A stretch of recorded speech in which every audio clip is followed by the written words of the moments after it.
From Beyond Marketing, it's the 20-Minute Call, a podcast about the dreamers, boundary pushers, rebels, and champions of the skydiving industry. Each episode is a narrative journey highlighted by the highs, lows, and luck that the skydiving industry delivers, as told by the most influential people within the sport. If you've ever dreamed of becoming a skydiver, perhaps opening a drop zone, or becoming the next world champion, check out the 20-Minute Call hosted by me, James LeBarry. My guest today is one of the most fascinating and multifaceted individuals in skydiving. An elite athlete, accomplished academic, instructor, entrepreneur, and perhaps the most unexpectedly entertaining social media presence in the sport. George Tang has logged over 9,000 jumps and holds multiple instructional credentials, including Tandem Examiner and Flight-1 Coach, delivering courses in both English and Mandarin. He's also a respected member of the Flight-1 team, teaching canopy courses around the world. Before skydiving, George excelled in another competitive arena, representing Australia in table tennis in 3 World Universiade Games, Bangkok in 2007, Serbia in 2008, and Shenzhen in 2011. Academically, he holds a PhD in Materials Science Engineering from the University of New South Wales and co-authored a research paper titled Fatigue Crack Growth in Ultrafine Grained Aluminum Alloy. George's skydiving resume spans competitive formation skydiving and canopy piloting. He was part of the Australian 8-way FS national champion team that competed at the 2012 Dubai Mondial, contributed to the 44-way Australian canopy formation record in 2015, dedicated to his late mentor, Michael Vaughan, and helped set a 130-way Australian freefall formation record in 2019. In 2015, George moved to China to establish the country's first full-time commercial skydiving operation, with the goal of building a safe and structured environment to train new jumpers. That same year, he appeared on The Bachelorette Australia as the tandem instructor during a televised jump, keeping a nervous contestant calm while secretly stealing the scene with his charismatic charm. When he's not skydiving, George is a beekeeper, a farmer, a musician, and table tennis player. And if you're not already following him on social media, you're missing out on one of the most amusing and refreshingly self-aware feeds in the sport. It's my pleasure to welcome George Tang to the 20-Minute Call podcast. Welcome, George. Thank you, James. It's my pleasure, and I'm very excited to be here. I'm so excited to speak with you. I feel like you are the international man of mystery.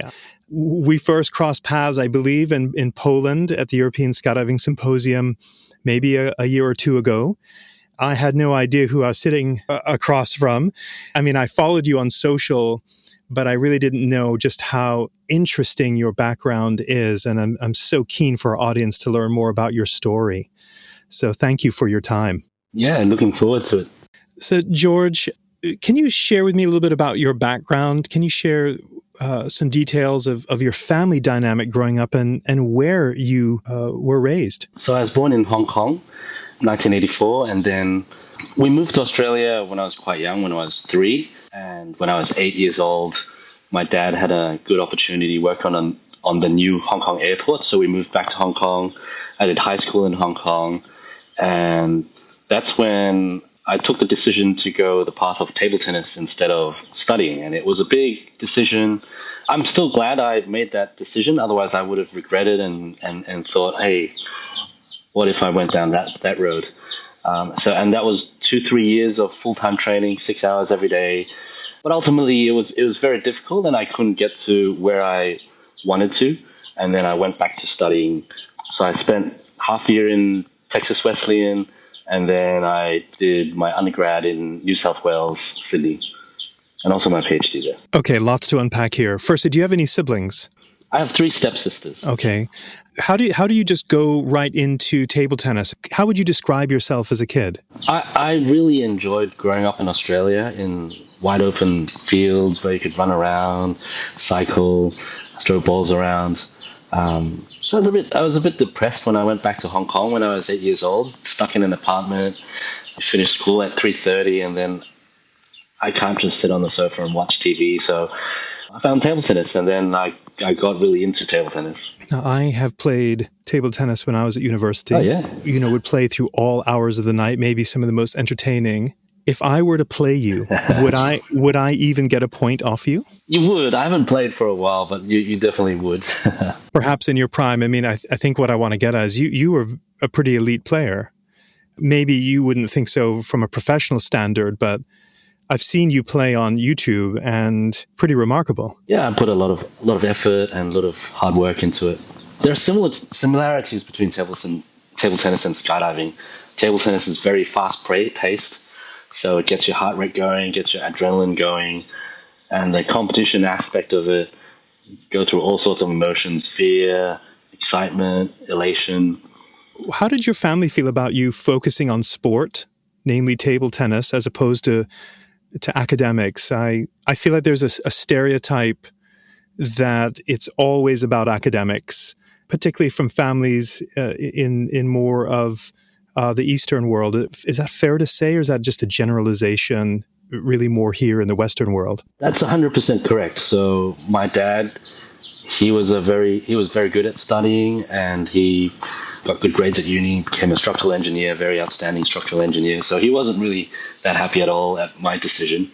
My mum had a very open mind, and she let me explore what I wanted to explore, which I'm very grateful for as well. When did you decide you were going to dedicate all this time to table tennis on I suppose, a professional level? This was in 2001 when I was about 17. It's one of those sports where you have to start really young, and I probably didn't start young enough.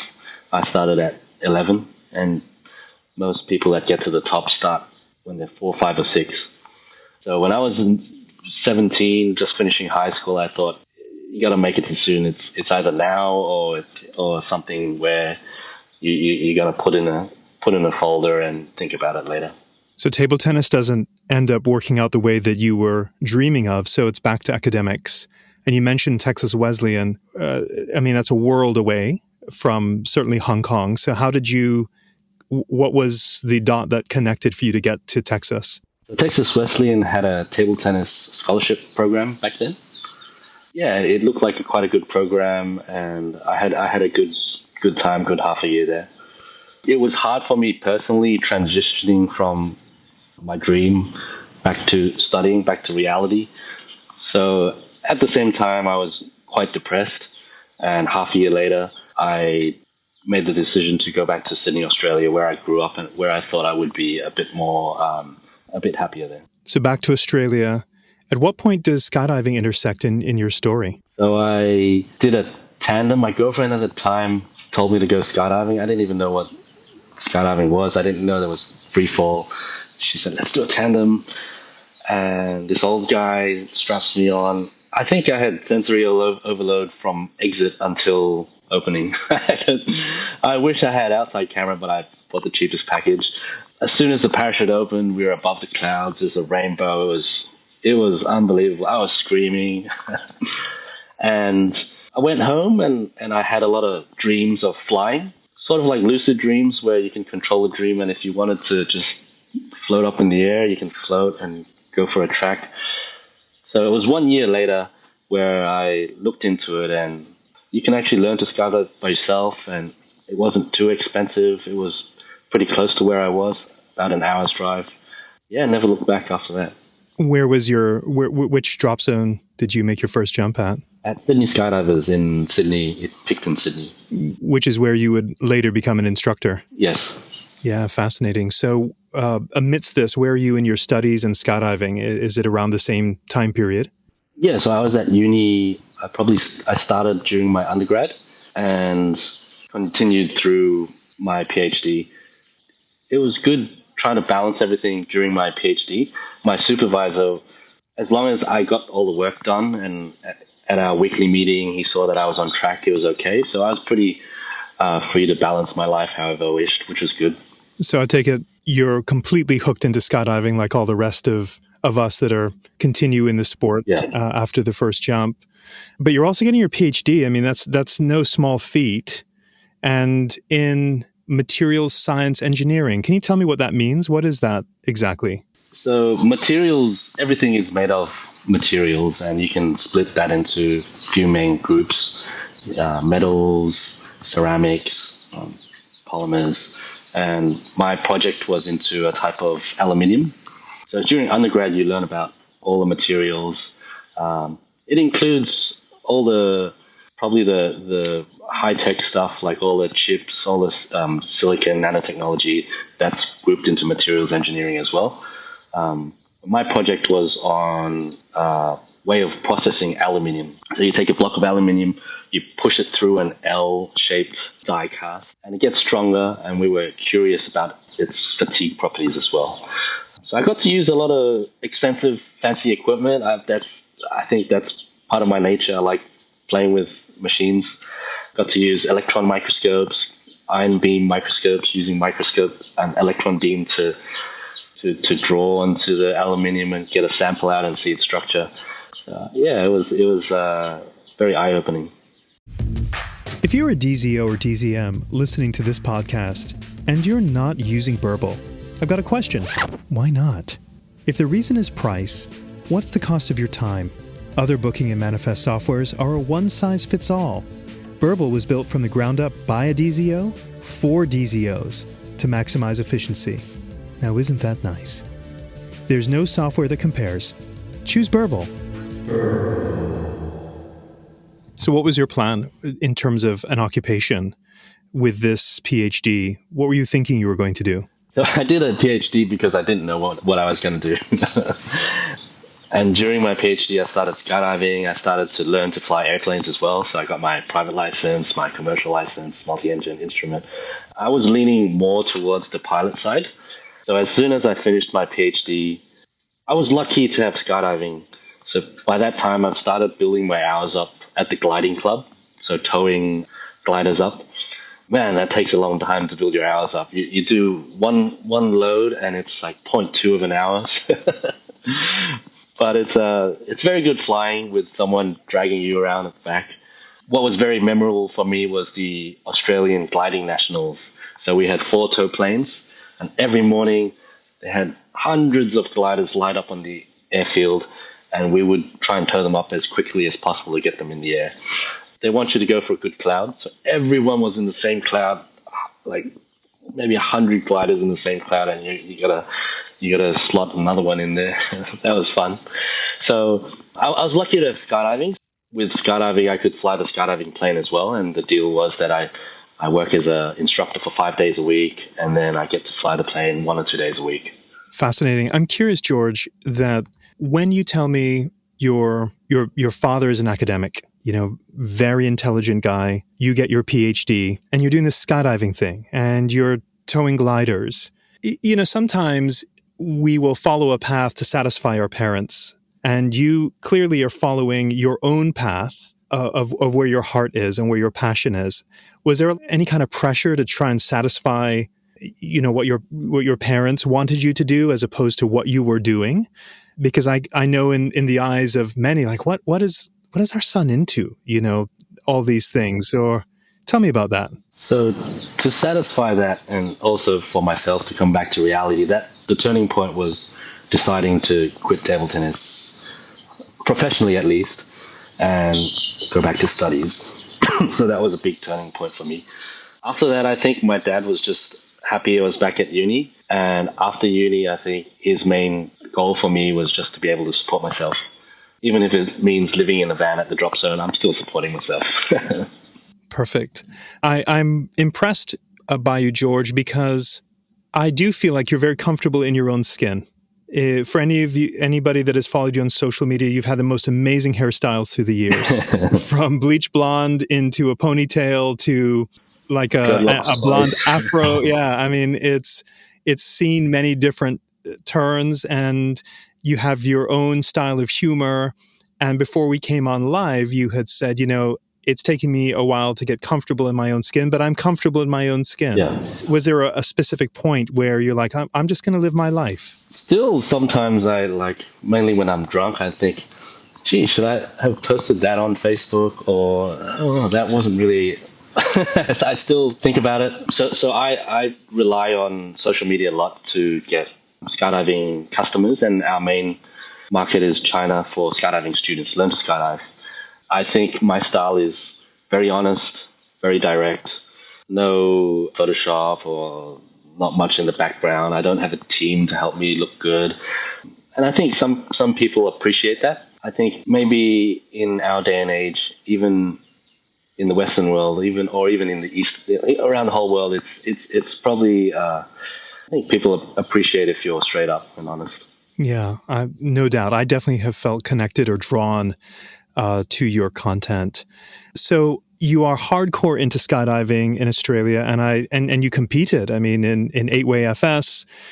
Certainly getting into canopy piloting, even some crew in there as well. Yeah. So tell me about that journey a little bit more. I think that period in Australia, skydiving was fantastic for fun jumping. I was very lucky to have Michael Vaughan sort of hanging around the drop zone and, hey, do you want to do a 4-way scratch team? And, hey, I've got these couple of people who are interested in forming a more serious team to compete at the Nationals. And then, hey, with Simone, my friend's going to do an 8-way team. So I was very lucky to have him guide me and have things to do and have something to focus on. With canopy piloting, I remember when I was doing my AFF, they had the World Cup on in Sydney, because Sydney also has a swoop pond. And after my first jump, Cindy, my instructor, she asked me, so what do you like about your jump? And I said, I actually like flying the parachute more than freefall. And she said, maybe one day you can be like one of those guys and compete in canopy piloting. Later on, maybe 10 years later, I think, yeah, I did a few comps.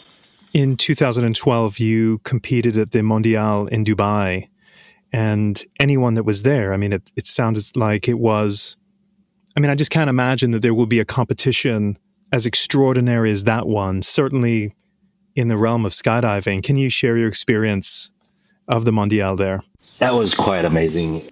From how we were treated, we were put in 5-6-star hotels with a buffet every single day. I gained quite a lot of weight those 2 weeks. To a very spectacular opening ceremony. I mean, they had light shows on the Prince's yacht. They had the base jump slingshotting up and landing into the stadium at night with wires going through the stadium. It was incredible to have all the sports together, to have our tents next to the swoop pond and watching people competing, swooping. It was amazing. It was my first jumps in Dubai, so we did a couple of practice jumps in the desert. That was quite memorable as well, where when you jump out, there's only blue and then yellow. And our first comp jump in the exit, I was front float for 8-way. Just before exit, you can see the palm. So it was spectacular. Would you say of all the places you jumped, Dubai is one of the great highlights of your career, or are there other places that top that? Dubai definitely is a great highlight. The other records you mentioned were very memorable as well. I was in the Australian 129-way recently. Australia didn't break their record for a very long time until 2010, and we decided to go to Paris to do it. And that was my first 100-plus way. I could remember it so clearly. As soon as I docked, I felt a static electricity and zap. I'm like, oh wow, this formation's that big that there's static electricity on it. So that was amazing. How extraordinary! So you worked with Dan BC, I think, during that record, or he was certainly helping organize that. One of the greats in the sport for sure. I feel like with you, George, you have this curiosity about you. I'm fascinated by the things that you're into. It's either farming or raising pigs within that farm, or flying an FPV drone, it just seems like your curiosities are endless. What are you into? So farming was because we rented a plot of land here to build a few houses for accommodation for us, and also accommodation for students. And I didn't do anything with it for maybe half a year. But eventually, why can't I have a chicken coop and have raised chickens here? Because my wife's mum also raises chickens in China, and they're delicious. So one thing led to another: 1 chicken coop, 2 chicken coops, 3 chicken coops, and then different animals, geese, pigs, sunflower. We've got corn growing now, and also fish. Yeah, it's with the fish and aquaponics side. That's more to do with my curiosity of machinery and maybe plumbing now. FPV, I think FPV it's flying. It's flying. You've got goggles and you're controlling it. You might not feel the G's with your body, but in a three-dimensional world, I think it's the most. You can be the most free, and it's the most powerful form of flying there is, just because of its power to weight ratio. So there's incredible things you can do. You can there's a lot of freestyle moves. I'm more into freestyle rather than racing. You can skim across the ground, and the visuals are just like wingsuit base. So after flying FPV, I guess I've got a less of an urge to do base jumping, and at one point I did want to do, but I haven't done any base jumps yet. I've filmed a couple of base jumps recently with FPV. And for context for our listeners, you are speaking to me right now in Thailand at Skydive Thailand.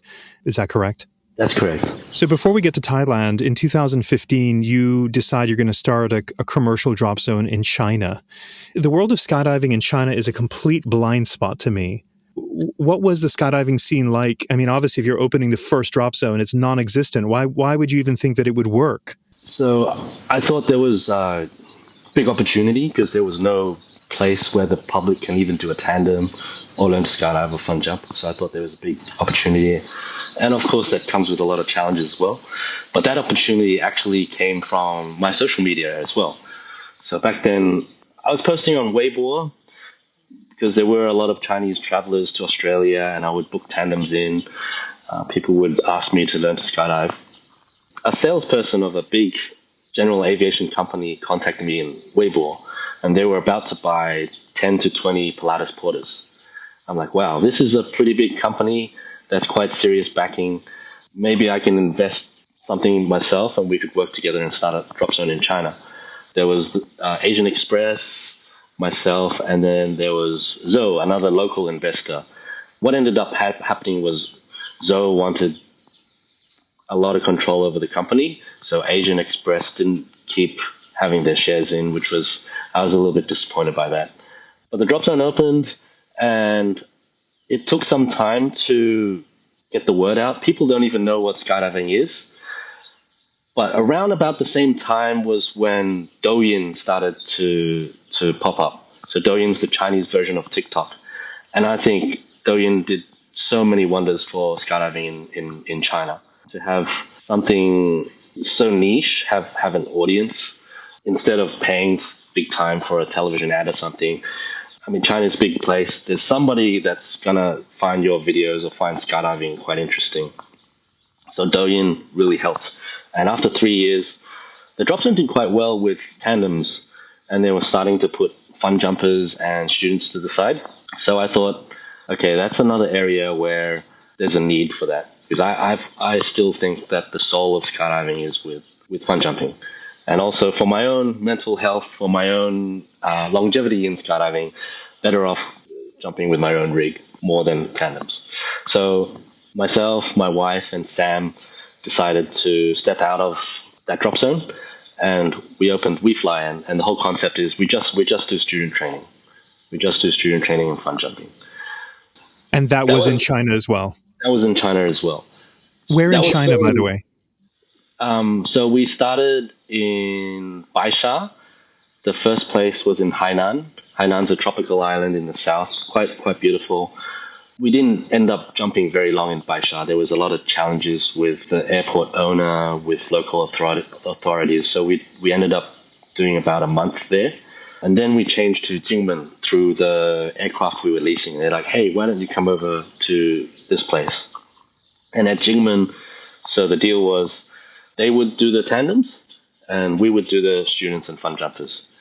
I think a lot of places in China initially had that arrangement because there's not much profit in fun jumping and students. There's a lot of risk, and they didn't want to risk their hard assets. So there was a need for a separate entity with someone passionate to do that sort of stuff. If you're a fan of the 20-Minute Call, I'd like to invite you to be a member of a budding community with me on Patreon. By becoming a patron of the show, you can join me behind the scenes to discuss options for future guests and gain access to some show swag. It's pretty sweet. Details on how to become a patron can be found in the show notes. Okay, back to the show. It's hard for me to imagine, for as long as skydiving has been around, that it is basically non-existent in China until 2015. How is it that no one brought skydiving to China or somebody within? Because there are well-known, Chinese skydivers for a long period of time. What's the disconnect here? Why was it not introduced as a commercial operation sooner?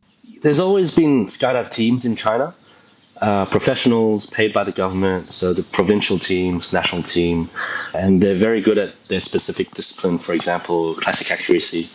Four-way female are very, very, very good on the world stage as well. I look at pictures and stories, and China actually started skydiving quite early, probably like in the 1930s or 40s they had skydiving. Because China has always been a top-down ruling place, so I guess the plan was to see if skydiving could be used in the military or to help China get medals on the world stage. There wasn't really a big grassroots push for civilian skydiving until very recently. Yeah, I recently spoke with Jen Davidson, former Golden Knight, four-way formation skydiver, and recently at the World Meet, it was almost like a mystery where are the Chinese going to show up? Because they didn't seem to be around for a lot of the training rounds or practice jumps. And then suddenly they rock up and wow, they're so competitive. They're so very strong. But up until recently, it seemed that not many people knew too much about them and how incredible they are. Actually, the Chinese female four-way team, they're from Hubei, and they trained at the same place where we were doing training for students. So they start recruiting from a very young age, from 14 years old. They put a notice out saying, we're looking for someone to join the Hubei Skydive team. And there's maybe 30, 40 people show up, and then there's a selection. And eventually they end up with, one or two people on the team, and they train full-time. And that's all they do every single day. How has commercial skydiving evolved since 2015? Because I recall speaking with Tom Noonan before he passed and remember hearing that UPT was starting to recognize that this is an emerging market and they need to get a presence there. Obviously, I'm not on the inside of UPT, but it sounded like there was some emphasis going there. Has it really scaled dramatically since you started? Oh, so much. That commercial drop zone? And I'm very thankful for USPA for being an international organization. Otherwise, it wouldn't have been possible. A lot of American businesses come back and benefit, like UPT, PD. They get a lot of business from that part of the world now as well. So Douyin was a big push, the Chinese version of TikTok. Another big push was COVID. So when COVID happened, China locked down, and Chinese couldn't go overseas to spend money to be tourists. So if they wanted to do skydiving, they had to find somewhere in China, and that was a huge boost.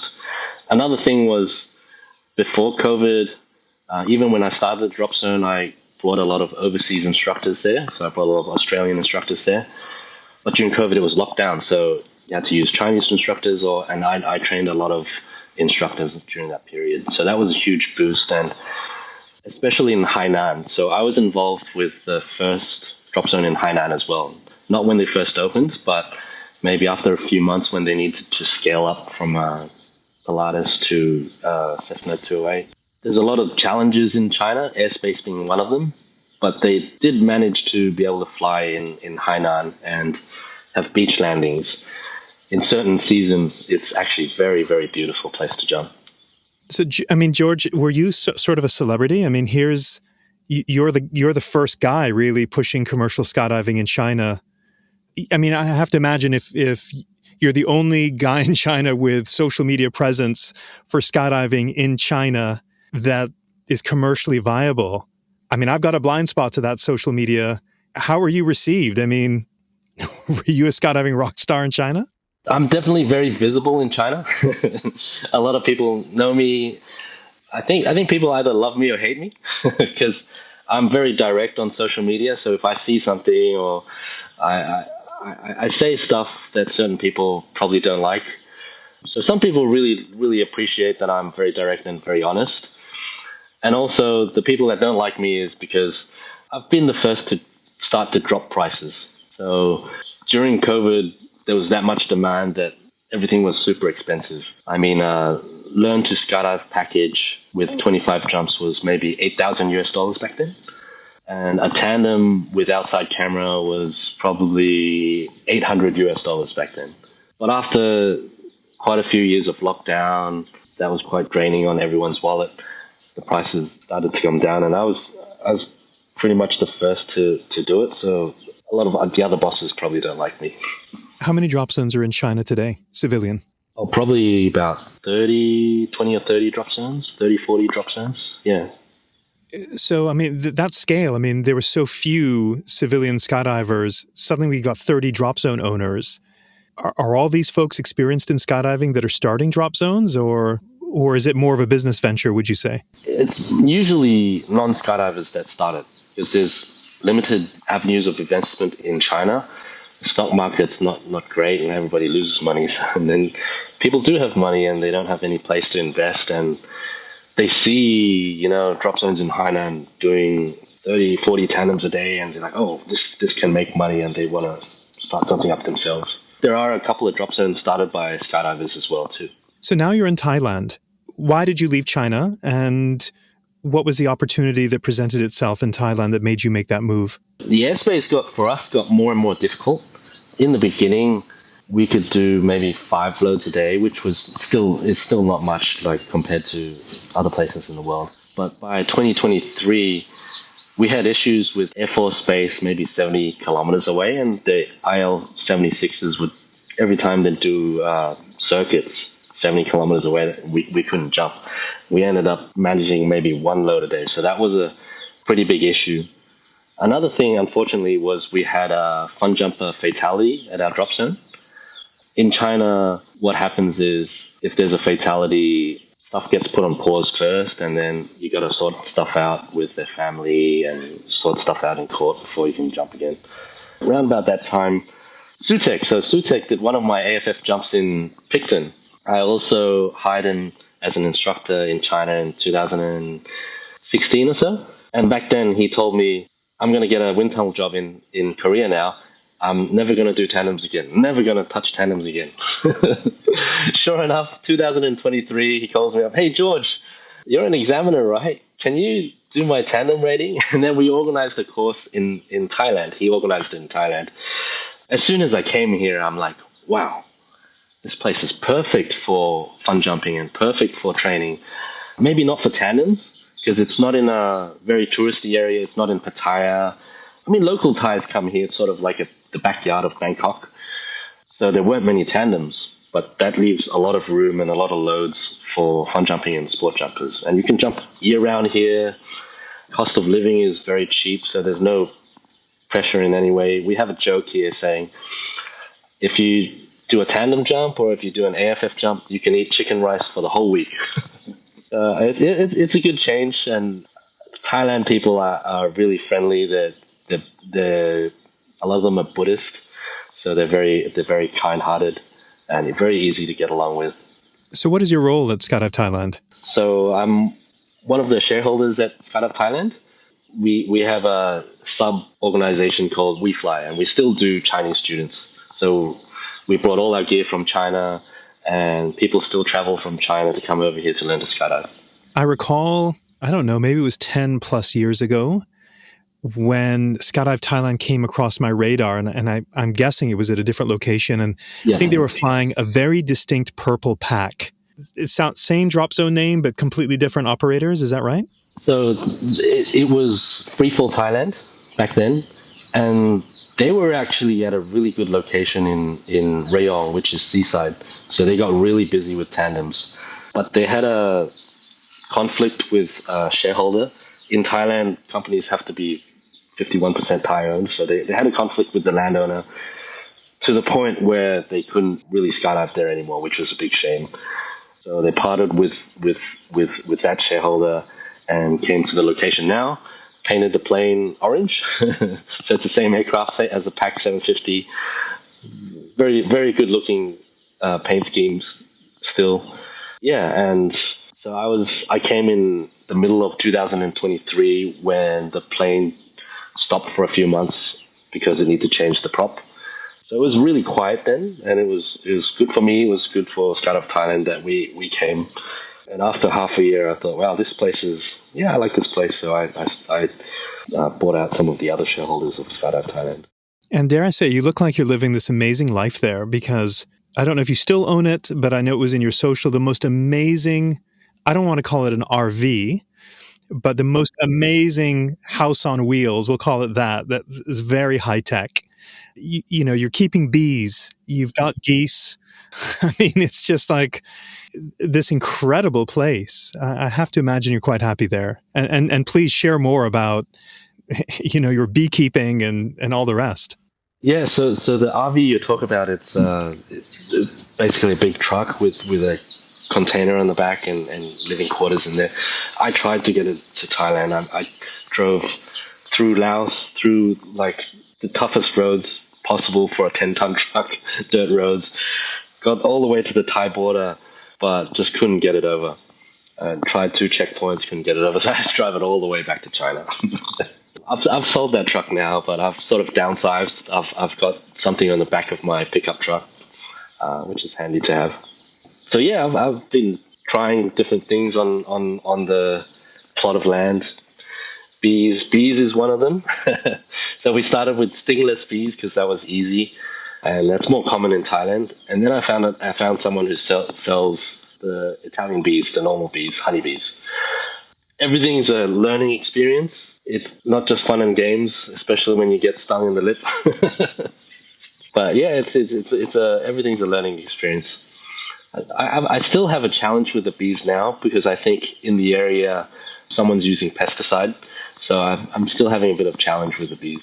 Somewhere in your journey, you joined Flight-1. How did you get connected with Flight-1? You're an incredible canopy pilot. Your videos are definitely testament to that. How was the link up? How did that happen? So I was very focused on canopy piloting, especially in 2018 and 2019. I was doing a lot of comps, getting coaching from Kurt, going to FLCPA, went to the Pink Open, and I was planning to go to the Worlds. And my plan was to represent Hong Kong because I thought I've represented Australia before. I still love Australia. Australia is always my home. But the impact for skydiving in the region, if someone to compete in canopy piloting, I think would have been quite an impact. That didn't happen. COVID was one reason. Another reason was I got pushed back from the FAI representative of skydiving in Hong Kong, so that didn't actually happen. While I was in Florida, I saw Flight-1 advertising for instructors. So I applied, and it was a very tough and rigorous process. There's quite a few doors you have to go through. You have to submit the application. You have to give presentations. They have to grade you on presentations. And finally, you have to give real canopy courses under supervision. But I was quite amazed at the team of Flight-1, how much experience there was there. And some of the people I knew already, like the PD factory team guys from swooping. So it felt very, very at home. And their material, I'm still very glad to have their material to use when I'm teaching a canopy course. Yeah, I have to imagine it must have been very gratifying to make it through their process, which I've always been very impressed by. It's a very structured, professional organization. You know, some of the greats, past and present, are part of that team, part of that organization. Can you comment about how it made you feel to join this elite group? During the interview, it's quite nerve-wracking. To talk about canopies in front of, Jay Moletsky, Ian Bobo, that was quite nerve-wracking. But it's great to have them, like, anytime I can go ask them a question. I've been keeping in touch with Ian quite recently, more on the tech side of things. So the PLA, the parachute landing assistant, we've got a unit now and we're trialing it on students. and it's actually like very effective for people struggling with judging the height for flares, or people that have a bit of phobia for landings. Maybe they've gotten hurt before, or maybe that's one part of the area they need more work with. It's a very useful device, and I did quite a few jumps on it by myself on a student canopy. It works perfectly. I was missing a day with 10 knots of headwind. Otherwise, I would have landed it blindfolded. That good. Maxine, who's a mutual friend of ours, and I've spoken with Bobo about this, and their feeling is that once PLA catches on, it's as if right now not everyone really understands how extraordinary this device is. Maxine feels like it's a complete game changer. I think I can quote her in saying that. I don't expect that you'll say differently, but based on what you just said. But do you think that this thing will really scale and become part of every training program at Drop Zones in the future? So the remarkable thing is, I think they did tens or 20, like thousands of jumps in the military with it, and they only had one injury, and that injury wasn't really the fault of the device. The device still worked. The guy just didn't react to it. But I think that's quite remarkable. The challenge now is how to put it in a commercial environment. So how to make it so that the drop zone makes money from it, the manufacturer makes money from it, students gain from it. I think that's something I have to sort of work out right now. I only have one unit right now, but if, say, I had 5 or 6 units, that would make a huge impact on the injury rate especially for people with less than 100 jumps. This podcast is sponsored by Beyond Marketing, the digital marketing agency for the skydiving industry. Now, I'm not a fan of lots of ads during a podcast. I mean, who likes ads? So I'll stop talking about how marvelously wonderful Beyond Marketing is. But if you're curious about what the amazing people of Beyond Marketing do to help drop zones and manufacturers thrive, then you should check out their website at dropzone.marketing. That's dropzone.marketing. George, one thing that I want to chat about is you say that you have your folks that really enjoy your content and those that don't because you are quote unquote direct. Mm-hmm. And I enjoy your content because you have a very unique perspective in that you understand and have spent a lot of your time and have family from China. You've also been to university in the US. You have, a lot of friends, and certainly in the Western world. You're part of Flight-1. So you have this very unique perspective of looking and hearing from the East, from the West. And I'm not sure the question I'm asking to make, because I don't want to get into politics, but it seems that you've formed your own opinions on the world and you're living simply and happily in Thailand. I guess this is an open-ended question of your perspective on things. Like what's the takeaway you can teach us, particularly that many in the audience or my audience are from the Western world. There's this polarization in the world today between the East and the West, specifically with the US and China. But what's a learning lesson we can take away from you? What are we all misunderstanding that you think that we could gain some clarity from? The differences between the US and China really aren't that much. Even everyday things as well. Like, for example, if you fall down in a supermarket in America, the guy that falls down will try and sue the supermarket to get some money. Same thing in China. The same thing will happen. Like, if someone gets injured, whoever injured him, he'll try and get money out of it. There's big industry with a lot of influence in America, and there's people in China with a lot of influence. I think it's the same. With the trade wars now, I think we can't afford it. It makes everyone worse off. So my opinions are I've got very strong opinions on how the world handled COVID, and that was the same thing. You can't afford a lockdown because it makes everyone worse off. There's a lot of unintended consequences. I have very strong opinions, and I'm for the least harm or the greatest good. So I think USA and China are very similar, like how they approached COVID, how they're approaching things now. They're actually not that different. And I don't agree with lockdowns. I don't agree with forced vaccination. I think that makes everyone worse off. Maybe like to when you're first faced with a unknown with a mystery virus, maybe there's fear of people dying, and some measures. Sure, you're gonna save those immediate people, but everyone else, if you add that, and a lot of the times, I think we don't realize the unintended consequences. And it's the same situation right now. I think the world was a very interconnected place, and it made everyone better off for it. If you start having trade wars, I think we can't afford it, and it's not going to last very long until people start to feel the effects, and we can't afford it right now. It is definitely an interesting time in history, to say the least. And I appreciate your perspective because, as I mentioned, your experience in the East and the West is more than probably anyone that I know, quite truthfully. And I admire the way that you live your life. So it is interesting to me to listen to what you have to say. Tell me, George, what's your future plans? Are your plans to continue in Thailand, or do you have desires to continue with skydiving in China or back to Australia? What's the long-term plan here? Wherever there's a good opportunity, although I'm very, very comfortable right now in Thailand where I am, I just don't see the opportunity in China right now. I think the economic situation is different to what it was a few years ago. Super competitive now, and all the prices have dropped even more. So I think it's a very difficult place to operate. Southeast Asia, there might be a few more opportunities. I think this region is growing, but I'm just very comfortable where I am right now as well. I probably need to do more swooping, and maybe I gotta push myself now to compete in 2026. Is that part of your nature where you can't?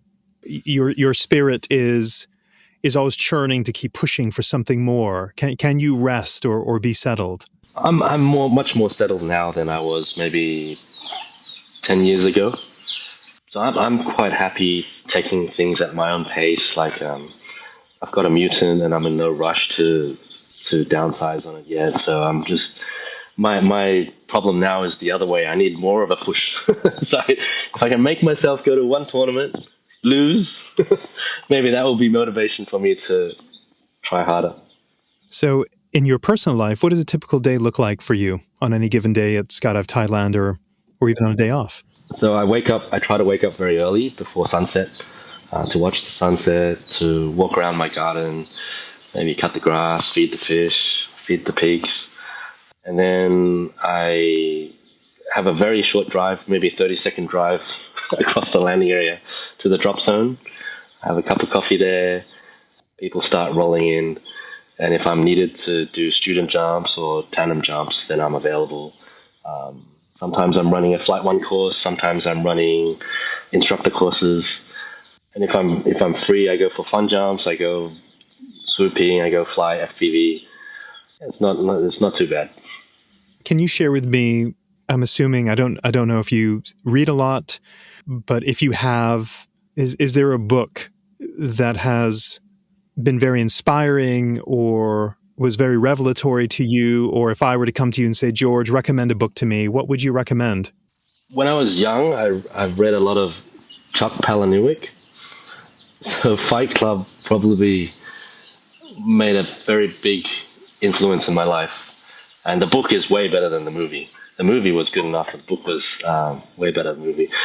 I'm saying this and I'm 40 right now. But I read a lot of his books, and I think that sort of makes me a little bit different. Super interesting. You've traveled to places all over the world. Is there a place that you long to return to, whether it be because of its beauty or its culture, anything else? Sydney. It's been a very long time since I've been back to Sydney, so I haven't been back since COVID. I've got a lot of friends there, and my stepsisters are there as well. So yeah, I do need to go back and visit one day. I love Australia. I should say the people there were so warm, genuine, honest, direct. Direct. Definitely direct, which I really enjoyed. Not like here in the south of the United States where everyone's bless your heart, which really is not a compliment. Final question, George. I'm always curious about people's crossroads moments. And I define a crossroad moment whereby we may be living our lives and we happen to maybe meet somebody that seems just coincidental, and that meeting ends up maybe changing the course of our lives. Or if it's not someone, maybe you're presented with an opportunity that may seem, nice, and by saying yes to it or no to it, completely changes the direction of one's life. And I'm curious if there's a crossroads moment that you've had where, had you not said yes or no to it or met a specific person, it's unlikely that maybe you and I are even speaking right now. Does anything come to mind? With what I'm doing now and with WeFly, there was definitely a very hard moment where at the time I was in Hainan and I was involved with a tandem operation that was doing quite well. And our decision to leave that and start something completely from scratch, an unproven concept of an organization that just does student training and fun jumpers at a location that's never been jumped before. You're working with an aircraft company. You don't know how these people are going to go. That was a huge decision I took. If I had to rationally think about it and make that decision again and weigh it with what I know now, I might not have made that decision. But I'm glad I did. And I'm glad those 3 years in China, we persevered. We tried to deal with all the challenges that came through. And I also have to say that at the end of the day, luck plays a pretty big role as well. Skydiving-wise, definitely the biggest influence for me was Michael Vaughan. If he didn't bring me under his arm and encourage me to do all this stuff like 4-way, 8-way, I might not have been jumping that much, or I might not have continued to jump too. So I think the sport could use a couple of more Michael Vaughans around the world. I've only ever heard of how great a person he was. I don't believe I ever met Michael, but George, thank you for joining me today. I've been so intrigued to chat and learn more. And I encourage anyone, I'll put, if you don't mind, your socials in the show notes.